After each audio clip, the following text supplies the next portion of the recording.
Lebanon ಉಗ್ರರ ಮೇಲೆ ಮುಗಿಬಿದ್ದಿದೆ Israel. ಶತ್ರುಗಳ ನಾಶಕ್ಕೆ ಹೊಸ ಅಸ್ತ್ರವನ್ನ ಪ್ರಯೋಗ ಮಾಡಿದೆ ಇಸ್ರೇಲ್. ಪೇಜರ್ಸ್ ಸ್ಫೋಟಕ್ಕೆ ತತ್ತರಿಸಿಬಿಟ್ಟಿದೆ ಲೆಬನಾನ್ನ ಉಗ್ರರು ತತ್ತರಿಸಿ ಹೋಗಿದ್ದಾರೆ. ಇಸ್ರೇಲ್ ಉಪಯೋಗಿಸ್ತಾ ಇರುವಂತಹ ಹೊಸ ಅಸ್ತ್ರ ಇದು. ಲೆಬನಾನ್ ಉಗ್ರರ ಮೇಲೆ ಇಸ್ರೇಲ್ ಮತ್ತೆ ದಾಳಿ ಮಾಡಿದೆ. ಶತ್ರುಗಳ ನಾಶಕ್ಕೆ ಹೊಸ ಅಸ್ತ್ರ, ಅದು ಪೇಜರ್. ಇದನ್ನ ಸ್ಫೋಟ ಮಾಡುವ ಮೂಲಕ ಲೆಬನಾನ್ ಉಗ್ರರು ತಂಡ ಹೊಡೆಯುವಂತೆ ಮಾಡಿದೆ. ರಸ್ತೆ, ಮಾರುಕಟ್ಟೆ ಎಲ್ಲಾ ಕಡೆ ಕೂಡ ಪೇಜರ್ಗಳನ್ನ ಬ್ಲಾಸ್ಟ್ ಮಾಡ್ತಿದ್ದಾರೆ. ಏಕಕಾಲದಲ್ಲಿ ಈ ರೀತಿಯಾಗಿ ಸ್ಫೋಟ ಮಾಡ್ತಾ ಇರೋದ್ರಿಂದ ಸಾವಿರಾರು ಪೇಜರ್ಗಳು ಈ ರೀತಿ ಸ್ಫೋಟ ಆಗ್ತಿರೋದ್ರಿಂದ ಲೆಬನಾನ್ ಉಗ್ರರು ಏನಿದ್ದಾರೆ ತಂಡ ಹೊಡೆದ್ಬಿಟ್ಟಿದ್ದಾರೆ. ಇನ್ನು ಲೆಬನಾನ್ ಸಂಸದರ ಪುತ್ರ ಸೇರಿದಂತೆ 11 ಮಂದಿ ಈ ಒಂದು ಸ್ಫೋಟದಲ್ಲಿ ಸಾವನ್ನಪ್ಪಿಟ್ಟಿದ್ದಾರೆ. ಲೆಬನಾನ್, ಸಿರಿಯಾ, ಹಿಜ್ಬುಲ್ಲಾ ಉಗ್ರರು ಅವರ ಸಾವು ಏನಿದೆ ಈಗ ಶತ್ರುಗಳ ಕೈಯಲ್ಲಿದೆ. ಅಂದ್ರೆ ಇಸ್ರೇಲ್ ಪದೇ ಈಗ ದಾಳಿ ಮಾಡ್ತಾ ಇದೆ. ಅದರಲ್ಲೂ ಕೂಡ ಈ ರೀತಿಯಾಗಿ ಲೆಬನಾನ್ ಉಗ್ರರು ಮಾಡ್ತಾ ಇದ್ದಂತ ದಾಳಿಗೆ ಪ್ರತ್ಯುತ್ತರವಾಗಿ ಒಂದು ದಾಳಿ ಮಾಡಬೇಕು ಅಂತ ಈ ಪೇಜರ್ಸ್ ಅನ್ನುವಂತ ಸ್ಫೋಟಕವನ್ನ ಬಳಸ್ಕೊಂಡಿದ್ದಾರೆ. ಹೀಗಾಗಿ ಅನೇಕ ಜನರು ಸಾವನ್ನಪ್ಪಿದ್ದಾರೆ. ಅದರಲ್ಲೂ ಕೂಡ ಸಂಸದರ ಪುತ್ರ ಸೇರಿದಂತೆ ಒಟ್ಟು 11 ಜನ ಈ ದಾಳಿಯಲ್ಲಿ ಸಾವನ್ನಪ್ಪಿದ್ದಾರೆ. ಶತ್ರುಗಳ ಕೈಯಲ್ಲಿ ಈ ಮೊಬೈಲ್ಗಳಿದ್ವು, ಜೊತೆಗೆ ಇಲ್ಲಿ ನೆಟ್ವರ್ಕ್ ಅನ್ನು ಕೂಡ ಒಂದಷ್ಟು ದಿನಗಳ ಕಾಲ ಆಫ್ ಮಾಡಲಾಗ್ತಾ ಇತ್ತು. ಇವರಿಬ್ಬರ ನಡುವೆ ಅಂದ್ರೆ ಪ್ಯಾಲೆಸ್ತೈನ್ ಮತ್ತೆ ಈ ಇಸ್ರೇಲ್ ನಡುವೆ ನಡೀತಾ ಇದ್ದಂಥ ಒಂದು ದಾಳಿ, ಹಮಾಸ್ ಹಾಗೂ ಗಾಜಾ ಪಟ್ಟಿ ಉಗ್ರರ ನಡುವೆ ನಡೀತಾ ಇದ್ದಂಥ ದಾಳಿಯನ್ನು ನಿಲ್ಲಿಸೋದಕ್ಕೆ ಇಷ್ಟೆಲ್ಲ ಪ್ರಯತ್ನ ಪಟ್ಟರು ಕೂಡ ಇಷ್ಟು ದಿನಗಳ ಕಾಲ ಹಿಂಗೆ ಮುಂದುವರ್ತಿದೆ. ಪೇಜರ್ಗಳು ಬ್ಲಾಸ್ಟ್ ಆದಂಥ 30 ನಿಮಿಷ ಹೀಟ್ ಆಗಿ ಈ ಬ್ಲಾಸ್ಟ್ ಆಗಿದ್ರಿಂದ ಅನೇಕ ಜನರು ಸಾವನ್ನಪ್ಪಿದ್ದಾರೆ, ಅನೇಕರಿಗೆ ಗಾಯಗಳಾಗಿದ್ದಾವೆ, ಜೊತೆಗೆ 11 ಜನರು ಸಾವನ್ನಪ್ಪಿದ್ದಾರೆ. ಹಾಗಾದ್ರೆ ಈ ಪೇಜರ್ ಅಂದ್ರೆ ಏನು? ಅಂದ್ರೆ ಈಗ ಹೊಸದಾಗಿ ಹೊಸ ಅಸ್ತ್ರವನ್ನ ಬಳಸ್ಕೊಂಡು ಇಲ್ಲಿ ದಾಳಿ ಮಾಡ್ಲಾಗ್ತಾ ಇದೆಯಲ್ಲ, ಈ ಪೇಜರ್ ಅಂದ್ರೆ ಏನು, ಈ ಕಾನ್ಸೆಪ್ಟ್ ಏನು ಅಂತ ಒಂದ್ ಸ್ವಲ್ಪ ಸರಳವಾಗಿ ಹೇಳೋದಾದ್ರೆ, ಮೊಬೈಲ್ಗಿಂತ ಮೊದಲು ಪೇಜರ್ಗಳು ಬಳಕೆ ಆಗ್ತಾ ಇದ್ವು. ಅಂದ್ರೆ ಈ ಮೊಬೈಲ್ ಅನ್ನ ಅನ್ವೇಷಣೆ ಮಾಡೋದಕ್ಕೂ ಮೊದಲು ಪೇಜರ್ ಅನ್ನ ಬಳಕೆ ಮಾಡ್ಲಾಗ್ತಾ ಇತ್ತು. ಮೊಬೈಲ್ನಂತೆ ಇದನ್ನ ಜೇಬಲ್ಲಿ ಇಟ್ಕೊಂಡು ಬಳಕೆ ಮಾಡ್ತಾ ಇದ್ರು. ನೀವು TV5 ಸ್ಕ್ರೀನ್ ನಲ್ಲಿ ಆ ಒಂದು ಫೋಟೋವನ್ನ ನೋಡ್ತಾ ಇದ್ದೀರಲ್ಲ, ಪೇಜರ್ ಅಂತೇಳಿ, ಅದೇ ಪೇಜರ್. ಅಂದ್ರೆ ಈ ಮೊಬೈಲ್ ಅನ್ವೇಷಣೆ ಆಗೋದಕ್ಕೂ ಮುಂಚೆ ಮೊಬೈಲ್ಗೆ ಬದಲಾಗಿ ಅಂದ್ರೆ ಇದನ್ನ ಈ ಪೇಜರ್ ಅನ್ನ ಬಳಸ್ಕೊಳ್ತಾ ಇದ್ರು. ಅಂದ್ರೆ ಜೇಬಲ್ ಕೂಡ ಇಟ್ಕೊಂಡು ಓಡಾಡಬಹುದಾಗಿತ್ತು. ಇದನ್ನ ಬಳಸ್ತಾ ಇದ್ರು. ಈ ಮೊಬೈಲ್ ಅನ್ವೇಷಣೆ ಆದ್ಮೇಲೆ ಈ ಮೊಬೈಲ್ ಅನ್ನ ಬಳಕೆ ಮಾಡೋದಕ್ಕೆ ಸ್ಟಾರ್ಟ್ ಮಾಡಿದ್ರು. ಪೇಜರ್ ಇರಲಿಲ್ಲ. ಆದ್ರೆ ಈಗ ಈ ಪೇಜರ್ಗಳ ಬಳಕೆಯನ್ನ ಇಸ್ರೇಲ್ ಸೇನೆ ಬಳಕೆ ಮಾಡ್ತಾ ಇದೆ. ಅದನ್ನ ಬ್ಲಾಸ್ಟ್ ಮಾಡೋದ್ರ ಮೂಲಕ ಅನೇಕರು ಸಾವನ್ನಪ್ತಾ ಇದ್ದಾರೆ. ಜೇಬಲ್ ಇಟ್ಕೊಂಡು ಓಡಾಡಬಹುದು, ಮೊಬೈಲ್ ರೀತಿ ಮಾತನಾಡೋದಕ್ಕೆ ಆಗಲ್ಲ, ಆದ್ರೆ ಪೇಜರ್ ಮೂಲಕ ಸಂದೇಶವನ್ನ ಮಾತ್ರ ಕಳುಹಿಸಬಹುದು. ಈಗ ಇಲ್ಲಿ ಬ್ಲಾಸ್ಟ್ ಆಗಿರುವಂತದ್ದು ಕೂಡ ಇದರಿಂದಾನೆ. ಪ್ರತಿ ಪೇಜರ್ಗೆ ಒಂದೊಂದು ನಂಬರ್ ಅನ್ನ ಕೊಟ್ಟಿರ್ತಾರೆ. ಇವುಗಳಿಗೆ ಇಂಟರ್ನೆಟ್ ಬೇಕಾಗಿರೋಲ್ಲ, ಅಂದ್ರೆ ಸಂದೇಶ ರವಾನೆ ಮಾಡೋದಕ್ಕೆ ಅಂತ. ಈ ರೇಡಿಯೋ ತರಂಗಗಳ ಮೇಲೆ ಇದು ಕಾರ್ಯವನ್ನ ನಿರ್ವಹಿಸ್ತಾ ಹೋಗುತ್ತೆ. ಅದೇ ಪೇಜರ್ನ ಫೋಟೋವನ್ನ ನೀವು ನೋಡ್ತಾ ಇದ್ದೀರಾ. ವಿಶ್ವದಾದ್ಯಂತ ಇವು ಔಟ್ಡೇಟೆಡ್ ಆಗಿರುವಂತದ್ದು. ಹಿಜ್ಬುಲ್ಲಾ ಉಗ್ರರು ಸಂವಹನದ ಗೌಪ್ಯತೆಯನ್ನ ಕಾಪಾಡೋದಕ್ಕೆ ಅಂತ, ಅಂದ್ರೆ ಸಂದೇಶ ಕಳಿಸೋದಕ್ಕೆ ಇದಕ್ಕೇನು ಇಂಟರ್ನೆಟ್ ಬೇಡ, ಇವುಗಳನ್ನ ಬಳಕೆ ಮಾಡ್ಕೊಳ್ತಾ ಇದ್ರು. ಪೇಜರ್ ಹಾಗಾದ್ರೆ ಬ್ಲಾಸ್ಟ್ ಆಗಿದ್ದು ಹೇಗೆ ಅನ್ನೋದನ್ನ ನೋಡೋದಾದ್ರೆ, ಈ ಪೇಜರ್ನ ಈ ರೀತಿ ಬಳಸ್ತಾ ಇದ್ರು. ಆದ್ರೆ ಈಗ ಬ್ಲಾಸ್ಟ್ ಮಾಡೋದಕ್ಕೆ ಹೇಗೆ ಬಳಕೆ ಮಾಡ್ಕೊಂಡ್ರು? ರೇಡಿಯೋ ತರಂಗಗಳನ್ನ ಹ್ಯಾಕ್ ಮಾಡಿರುವ ಇಸ್ರೇಲ್ ತಜ್ಞರು ಅವುಗಳಲ್ಲಿ ಬಳಕೆಯಾಗುವಂತ ಟೆಕ್ಸ್ಟ್ ಮಾದರಿ ಡೇಟಾಗಳನ್ನ ಸಂಗ್ರಹ ಮಾಡ್ಕೊಂಡಿದ್ದಾರೆ. ಅವುಗಳಲ್ಲಿ ಯಾವ ಸಂದೇಶಗಳು ಉಗ್ರವಾದಿ ಕೃತ್ಯಗಳಿಗೆ ಸಂಬಂಧಿಸಿದಂತೆ ಇದ್ದಾವೆ ಅದ್ರ ಬಗ್ಗೆ ಅಧ್ಯಯನವನ್ನ ಮಾಡ್ಕೊಂಡಿದ್ದಾರೆ. ಅದಾದ ಬಳಿಕ ಉಗ್ರರು ಬಳಸ್ತಾ ಇರುವಂತ ಪೇಜರ್ಗಳ ನಂಬರ್ ಅನ್ನ ಪಟ್ಟಿ ಮಾಡ್ಕೊಂಡಿದ್ದಾರೆ. ಯಾವ್ಯಾವ ನಂಬರ್ನ ಮೂಲಕ ಇಲ್ಲಿ ಮೆಸೇಜ್ ಅನ್ನ ರವಾನೆ ಮಾಡ್ಕೊಡ್ತಾ ಇದ್ರು ಆ ನಂಬರ್ಗಳನ್ನ ಸಂಗ್ರಹಿಸಿಕೊಂಡಿದ್ದಾರೆ. ಅಲ್ಲಿಂದ ಹ್ಯಾಕ್ ಮಾಡ್ಕೊಳ್ತಾ ಹೋಗಿದ್ದಾರೆ ಯಾವ್ಯಾವ ನಂಬರ್ನ ಉಗ್ರರು ಬಳಸ್ತಿದ್ದಾರೆ ಅಂತ. ಪೇಜರ್ಗಳಿಗೆ ಪ್ರತ್ಯೇಕ ಸಾಫ್ಟ್ವೇರ್ ಪ್ರೋಗ್ರಾಮ್ ಅನ್ನು ಕೂಡ ರಚನೆ ಮಾಡ್ಕೊಂಡಿದ್ದಾರೆ. ಅದಾದ ಬಳಿಕ ಕೋಡಿಂಗ್ ನಲ್ಲಿ ಪ್ರತ್ಯೇಕಗೊಳಿಸಿದಂತ ಈ ಪೇಜರ್ ನಂಬರ್ಗಳೇನಿದ್ದಾವೆ, ಉಗ್ರರು ಬಳಸ್ಕೊಳ್ತಾ ಇದ್ದಂತ ಪೇಜರ್ ನಂಬರ್, ಆ ನಂಬರ್ಗಳನ್ನು ಕೂಡ ಸೇರಿಸಿದ್ದಾರೆ ಇವು ಈ ಕೋಡಿಂಗ್ ಮಾಡುವಂತ ಸಂದರ್ಭದಲ್ಲಿ. ಈ ಕೋಡಿಂಗ್ಗಳೇನಿದ್ದಾವೆ ವೈರಸ್ನಂತೆ ಕೆಲಸ ಮಾಡಿವೆ. ಅಲ್ಲಿ ವೈರಸ್ನಂತೆ ಕೆಲಸ ಮಾಡಿ ಬ್ಲಾಸ್ಟ್ ಆಗೋದಕ್ಕೆ ಇವು ಕಾರಣ ಆಗಿದ್ದಾವೆ. ಉಗ್ರರ ರೀತಿ ಸಂವಹನ ಮಾಡಿದಂತ ನಂಬರ್ಗಳ ಈ ಪೇಜರ್ ಅನ್ನ ಟಾರ್ಗೆಟ್ ಮಾಡಿದ್ರು. ಈ ಪೇಜರ್ ನಲ್ಲಿ ಯಾವ್ಯಾವ ನಂಬರ್ ಅನ್ನ ಉಗ್ರರು ಬಳಸ್ಕೊಳ್ತಾ ಇದ್ರು ಆ ನಂಬರ್ ಅನ್ನ ಟಾರ್ಗೆಟ್ ಮಾಡಿದ್ರು ಈ ತಜ್ಞರು. ವೈರಸ್ ಅನ್ನ ಸಿದ್ಧ ಮಾಡಿ ಪೇಜರ್ಗಳ ನಡುವೆ ಬಳಸ್ತಾ ಇದ್ರು. ಈ ರೇಡಿಯೋ ತರಂಗಗಳ ನೆಟ್ವರ್ಕ್ಗಳ ಒಳಗೆ ಸೇರಿಸಿ ಹರಿಬಿಡ್ತಾ ಇದ್ರು. ಆಗ ಅವು ಟಾರ್ಗೆಟ್ ಆಗಿದ್ದಂತ ಪೇಜರ್ಗಳನ್ನ ವೈರಸ್ ಸೇರಿಸ್ಕೊಂಡಿದೆ.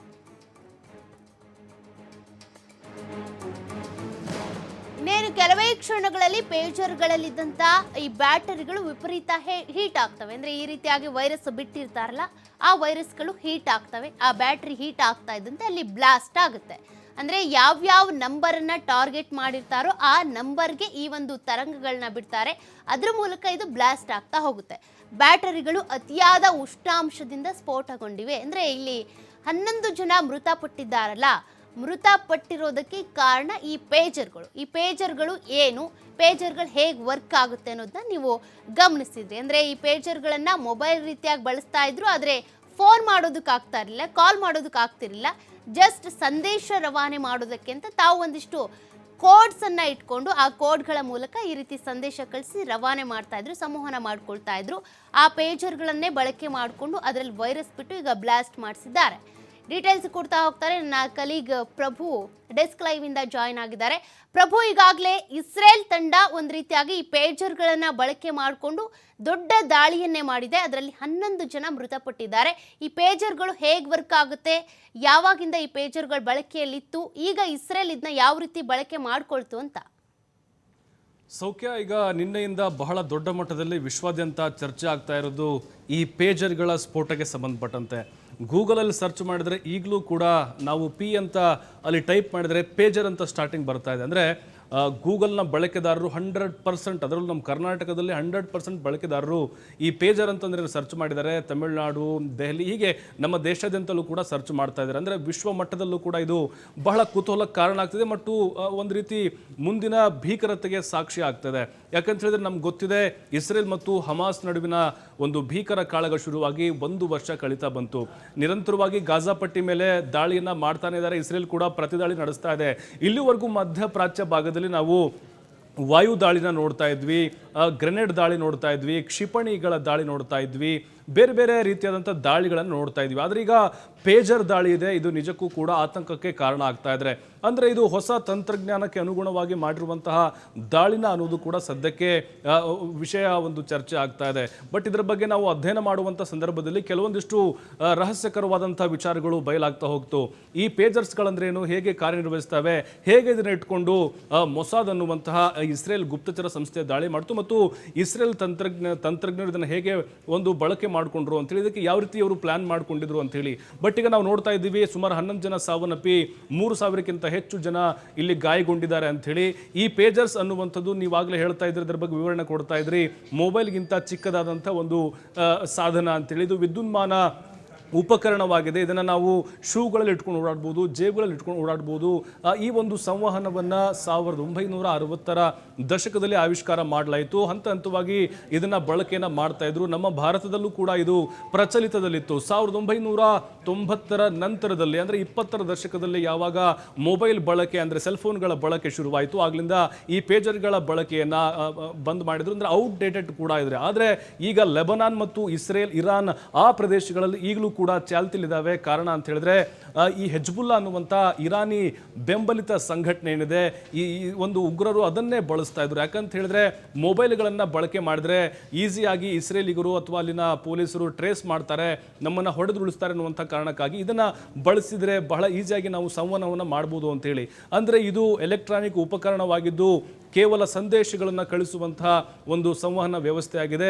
ಇದು ರೇಡಿಯೋ ತರಂಗಗಳ ಮೂಲಕ ಕೆಲಸ ಮಾಡುತ್ತೆ, ಇದು ನೆಟ್ವರ್ಕ್ ತರಂಗಗಳಿಂದ ಕೆಲಸ ಮಾಡುವುದಿಲ್ಲ.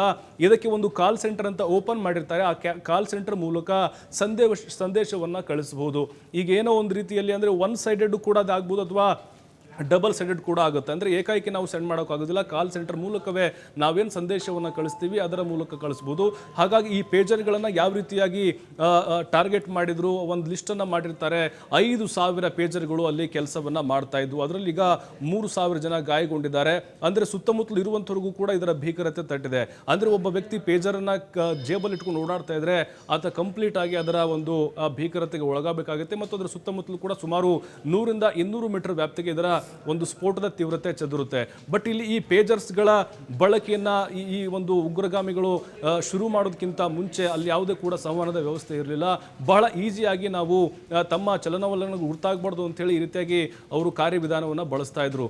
ಬಟ್ ಈಗ ಸುಮಾರು 1 ತಿಂಗಳ ಹಿಂದೆ ಮೊಸಾದ್ ಅನ್ನುವಂತಹ ಗುಪ್ತಚರ ಸಂಸ್ಥೆ ಪ್ರೀ ಪ್ಲಾನ್ ಅನ್ನ ಮಾಡಿ ಅವರ ಒಂದು ಲಿಸ್ಟ್ ಅನ್ನ ಮಾಡಿ ಅದನ್ನ ಕೋಡಿಂಗ್ ಅನ್ನ ಮಾಡಿ ಅದಕ್ಕೆ ಒಂದು ಸಾಫ್ಟ್ವೇರ್ನ ರೆಡಿ ಮಾಡಿ ಅದರಲ್ಲಿ ವೈರಸ್ ಅನ್ನ ಬಿಟ್ಟು ಆ ವೈರಸ್ ಈ ಎಲ್ಲ ಪೇಜರ್ಗಳಿಗೆ ಹರಡಿ ಅದು ಕಂಟಿನ್ಯೂಸ್ ಆಗಿ ಅರ್ಧ ಗಂಟೆ ಹೀಟ್ ಆಗಿ ಏಕಾಏಕಿ ಬ್ಲಾಸ್ಟ್ ಆಗಿರೋದು ಬಹಳ ಸ್ಪಷ್ಟವಾಗಿ ಗೊತ್ತಾಗ್ತಾ ಇದೆ. ಅಂದರೆ ಹೀಗೂ ಕೂಡ ಟೆಕ್ನಿಕಲಿ ನಾವು ತಂತ್ರಜ್ಞಾನವನ್ನು ಬಳಸಿ ದಾಳಿ ಮಾಡಬಹುದಾ ಅನ್ನುವಂಥದ್ದು ಮತ್ತು ತಂತ್ರಜ್ಞಾನವನ್ನು ಹೀಗೂ ಕೂಡ ದುರ್ಬಳಕೆ ಮಾಡಿಕೊಳ್ತಾರೆ ಅನ್ನೋದನ್ನು ಇಸ್ರೇಲ್ ಈಗ ತೋರಿಸಿಕೊಡ್ತಾ ಇದೆ. ಹಾಗಾಗಿ ಹೆಬ್ಜುಲ್ಲಾ ಸಂಘಟನೆಯವರು ಕೂಡ ಈಗ ಇಸ್ರೇಲ್ ಮೇಲೆ ಮತ್ತೆ ಸೇಡು ತೀರಿಸ್ಕೊಳ್ಳೋಕೆ ಸಂಚನ್ನು ರೂಪಿಸ್ತಾ ಇದ್ದಾರೆ. ಬಟ್ ಈಗ ಈ ಒಂದು ಪೇಜರ್ಗಳನ್ನು ನಾವು ಅದರ ಬಗ್ಗೆ ಅಧ್ಯಯನ ಮಾಡ್ತಾ ಹೋದಾಗ 2022 ಮತ್ತು 2024 ಅವಧಿಯಲ್ಲಿ ಸುಮಾರು 1.5 ಲಕ್ಷ ಪೇಜರ್ಗಳು ತೈವಾನಿಂದ ಸರಬರಾಜು ಆಗಿದೆ ಅನ್ನೋದು ಕೂಡ ಗೊತ್ತಾಗ್ತಾ ಇದೆ. ಅಂದರೆ ಆ ಭಾಗದಿಂದ ಒಂದು ಒಪ್ಪಂದದ ಮೇರೆಗೆ ಇದನ್ನು ಸರಬರಾಜು ಮಾಡಿದ್ರು ಅನ್ನೋದು. ಬಟ್ ಈಗ ಈ ಪೇಜರ್ಗಳ ದಾಳಿ, ಈ ಪೇಜರ್ಗಳನ್ನು ಗುರಿಯಾಗಿಸಿಕೊಂಡು ಇಸ್ರೇಲ್ ತಂತ್ರಜ್ಞಾನರು ಅದನ್ನು ಹ್ಯಾಕ್ ಮಾಡಿ ಅದನ್ನು ಕಂಪ್ಲೀಟ್ ಆಗಿ ಅಂದರೆ ಇದಕ್ಕೆ ನಾವು ಮೊಬೈಲ್ ನಂಬರ್ 10 ನಂಬರನ್ನು ಯೂಸ್ ಮಾಡ್ತೀವಿ, ಆ ನಂಬರನ್ನು ಕೂಡ ಕೊಟ್ಟಿರ್ತಾರೆ. ಪ್ರತ್ಯೇಕವಾಗಿ ಒಂದೊಂದು ಪೇಜರ್ಗೆ ಒಂದೊಂದು ನಂಬರ್ ಇರ್ತವೆ. ಈ ಹಿಂದೆ ಹನಿಯೆ ಏನಿದ್ದಾನೆ ಹಮಾಸ್ ಉಗ್ರ ಸಂಘಟನೆಯ ನಾಯಕ, ಆತನನ್ನು ಕೂಡ ಗುಪ್ತವಾಗಿ ಏನು ಇರಾನ್ ಬಂದಂಥ ಸಂದರ್ಭದಲ್ಲಿ ಕೊಲೆ ಮಾಡಲಾಗಿತ್ತು. ಇದರ ಹಿಂದೆ ಕೂಡ ತಂತ್ರಜ್ಞಾನವನ್ನು ಬಳಸಿ ಆತನನ್ನು ಕೊಲೆ ಮಾಡಲಾಗಿದೆ ಅನ್ನುವಂಥ ಆರೋಪವನ್ನು ಇರಾನ್ ಮಾಡ್ತಾ ಇತ್ತು, ಲೆಬನಾನ್ ಮಾಡ್ತಾ ಇತ್ತು. ಅದೇ ಮಾರ್ಗದಲ್ಲಿ ಈಗ ಪೇಜರ್ಗಳನ್ನು ಬ್ಲಾಸ್ಟ್ ಮಾಡೋ ಮೂಲಕ ಅದರಲ್ಲಿ ಇನ್ನೊಂದು ಇಂಪಾರ್ಟೆಂಟ್ ಥಿಂಗ್ ಅಂತ ಹೇಳಿದ್ರೆ ಇದು ಬ್ಲಾಸ್ಟ್ ಆಗಲಿಕ್ಕೆ ಏನು ಕಾರಣ ಇರಬಹುದು ಅಂತೇಳಿ, ಏಕಾಏಕಿ ಇದು ಯಾವ ರೀತಿ ಬ್ಲಾಸ್ಟ್ ಆಗ್ಬೋದು ಅಂತೇಳಿ ಇಲ್ಲಿ ಲಿಥಿಯಂ ಅಯಾನ್ ಅನ್ನುವಂಥ ಒಂದು ಬ್ಯಾಟ್ರಿ ಇರುತ್ತೆ. ಆ ಬ್ಯಾಟ್ರಿ ಹೀಟ್ ಆಯಿತು ಅಂತ ಹೇಳಿದ್ರೆ ಏಕಾಏಕಿ ಅದು ಸ್ಫೋಟವಾಗುತ್ತೆ. ಅದರಲ್ಲಿ ಯಾವುದೇ ಕೂಡ ಮಾನಿಟರ್ ಮಾಡುವಂಥ ವ್ಯವಸ್ಥೆ ಕೂಡ ಇರುವುದಿಲ್ಲ. ಹಾಗಾಗಿನೇ ಈಗ ಆ ಲಿಥಿಯಂ ಬ್ಯಾಟ್ರಿ ಜಾಸ್ತಿ ಹೀಟ್ ಆಗೋ ಥರ ನೋಡಿಕೊಂಡು ಅದನ್ನು ಬಹಳ ವ್ಯವಸ್ಥಿತವಾಗಿ ರೆಡಿ ಮಾಡಿ ಕೋಡಿಂಗನ್ನು ಮಾಡಿ ಟಾರ್ಗೆಟನ್ನು ಮಾಡಿ ಯಾರ್ಯಾರೆಲ್ಲ ಭಯೋತ್ಪಾದನಾ ಚಟುವಟಿಕೆಗಳಲ್ಲಿ ತೊಡಗಿಸಿಕೊಂಡಿದ್ದಾರೆ, ಯಾರ್ಯಾರೆಲ್ಲ ಅಲ್ಲಿ ಮೆಸೇಜ್ಗಳನ್ನು ಮಾಡಿ ಅವರೆಲ್ಲರ ಟಾರ್ಗೆಟ್ ಮಾಡಿ ಈ ರೀತಿಯಾಗಿ ಬ್ಲಾಸ್ಟ್ ಮಾಡಿದ್ದಾರೆ. ಬಟ್ ವಿಶ್ವದ ಮುಂದೆ ಈ ರೀತಿಯಾಗಲೂ ಕೂಡ ಸ್ಫೋಟಗೊಳಿಸಿ ದಾಳಿಗಳನ್ನು ಮಾಡಬಹುದು ಅನ್ನುವಂಥ ಒಂದು ಎಚ್ಚರಿಕೆ ಸಂದೇಶವನ್ನು ಇಸ್ರೇಲ್ ಕೊಟ್ಟಿದೆ. ಬಟ್ ಈಗ ಹಮಾಸ್ ಮತ್ತು ಈಗ ಹೆಜ್ಬುಲ್ಲಾ ಅನ್ನುವಂಥ ಉಗ್ರ ಸಂಘಟನೆ ಜಂಟಿಯಾಗಿ ಇಸ್ರೇಲ್ ಮೇಲೆ ನಾವು ಮತ್ತೆ ಸಮರವನ್ನು ಸಾರ್ತೀವಿ, ನಾವು ಮತ್ತೆ ಅವ್ರ ಮೇಲೆ ದಾಳಿಯನ್ನು ಮುಂದುವರಿಸ್ತೀವಿ, ಸೇಡನ್ನು ತೀರಿಸಿಕೊಳ್ತೀವಿ ಅಂಥೇಳಿ ಅವರು ಕೂಡ ಈಗ ತೊಡೆ ತಟ್ಟಿದ್ದಾರೆ. ಬಟ್ ಇಲ್ಲಿ ಅಮಾಯಕರ ಒಂದು ಪ್ರಾಣ ಹೋಗಿರೋದು ನಿಜಕ್ಕೂ ಕೂಡ ಒಂದು ದುರಂತ ಅಂತ ಹೇಳ್ಬೋದು.